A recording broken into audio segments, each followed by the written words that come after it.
Hello everyone, welcome. My name is Phoenix and this is the Consumer's Guide to Filmmaking. Max Payne 3.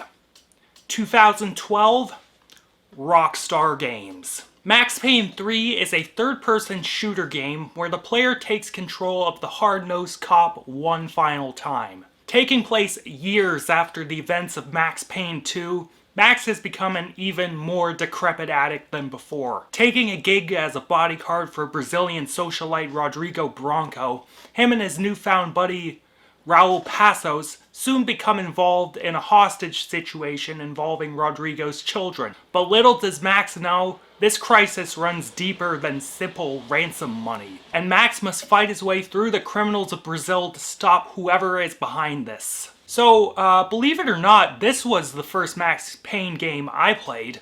On this playthrough, I felt there was a ton to appreciate about Rockstar's take on the series, but there was also certain things that left a little to be desired. So, Max Payne 3 is, as my little intro blurb hinted at, a Rockstar game. Sam Lake and Remedy had nothing to do with this game. Instead, this game was made by the team at Rockstar Vancouver and was written by one Dan Houser, I believe his name is. Due to this game is drastically different from Max Payne 2 in many ways. The first and most obvious of these, the gameplay. Max Payne 3 is not the run and gun shooter that Max Payne 2 was. Max Payne 3 is a tried and true cover shooter. You enter the area, you get behind your chest-high wall and what have you, and you shoot all the bad guys. Yeah. Max Payne 3 very much takes after games like GTA 4, and in many ways, Max Payne 3 serves as a precursor to what Rockstar would end up doing with GTA 5. But Rockstar didn't skimp on what makes Max Payne what it is. Bullet time is still there, and you can leap around the areas to your heart's content in slow-mo to kill all the baddies. In my opinion, from a gameplay perspective, this is probably the game Sam Lake always wanted to make when it came to Max Payne. The controls were tight as a fucking snatch. The character movements felt realistic, and you get plenty of weapons to kill everyone with. As well, there is enough variety in the game in terms of set pieces to keep you invested. Lots of high-speed chases, a fight on a train line, some helicopter stuff. It's just a blast. My only real gripe is that the final boss is kind of annoying. That's because it isn't exactly clear what the game expects of you. It's odd to say considering all you have to do was withstand a bunch of enemies with the big bad shooting grenades at you. It's a bit simple, but it doesn't let on that that's supposed to be that simple. It makes you think that you had to shoot grenades out of the air in order to damage him or something.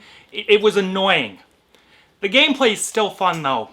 Also, there's a multiplayer mode that seems really kind of superfluous and dumb, but I never played it, so I won't comment on it. Visually, due to being released on a new generation of consoles, the 360 and PS3 at that time, Max Payne 3 got a massive visual overhaul compared to Max Payne 2.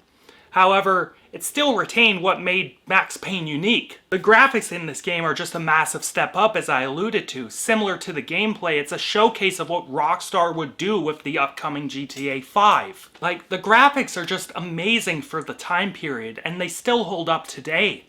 The character models are realistic, and having done tons of fieldwork, the environments are incredibly striking. The levels really capture the look of Brazil and the slums all over that country. Another element I admire about the game is just the gore. While some of the jank in the animation and the physics of the game can be seen when it comes to this, I love the gore because it's just so fucking nasty. Bullets are ripping through people, leaving gaping holes and spurting arteries. Due to the tone, it all just feels so mean-spirited, and that's an awfully nice feeling for, Max Payne. Rockstar, though, never got rid of those comic book style cutscenes. What they did was blend them into a normal cutscene. The edits for these scenes involve tons of lens flare and jarring distortions. It makes sense considering Max is balls deep in a bottle of scotch and pills 95% of the time. And comic book panel edits. To simulate dialogue bubbles, certain key words and phrases will pop up on screen and then fuzz out.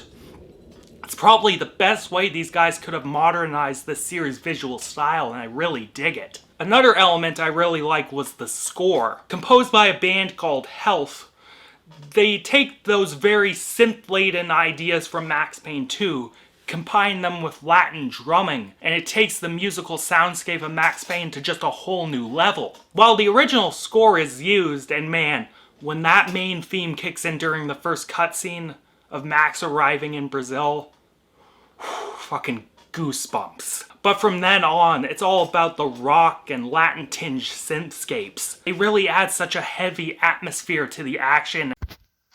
Okay, so what I'm trying to say in this bit is that there are some really memorable reinterpretations of the Max Payne theme in this score, such as the pause menu theme, but in general, this is just a really unique score. There's also this really banging original song that plays during the airport mission. It adds such a really intense atmosphere to it. Yeah, it's just great stuff.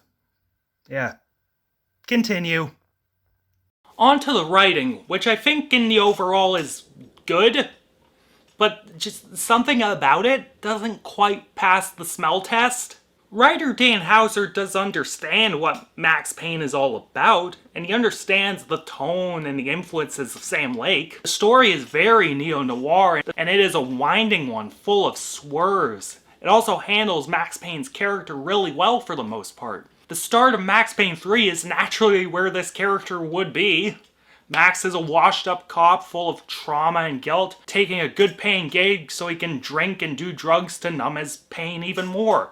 However, Max's gig goes sideways and the trauma just keeps piling onto him, and he has to finish the job and find a way out of the violence, which is what he ultimately does. However, because this is written by a dude who helped write GTA and he wrote Bully, a whole bunch of Rockstar-isms, if we want to call them that, seep their way into the game. In terms of dialogue, I can readily concede, it's pretty sharp, but I can feel less like Max Payne at times, and more like GTA at points.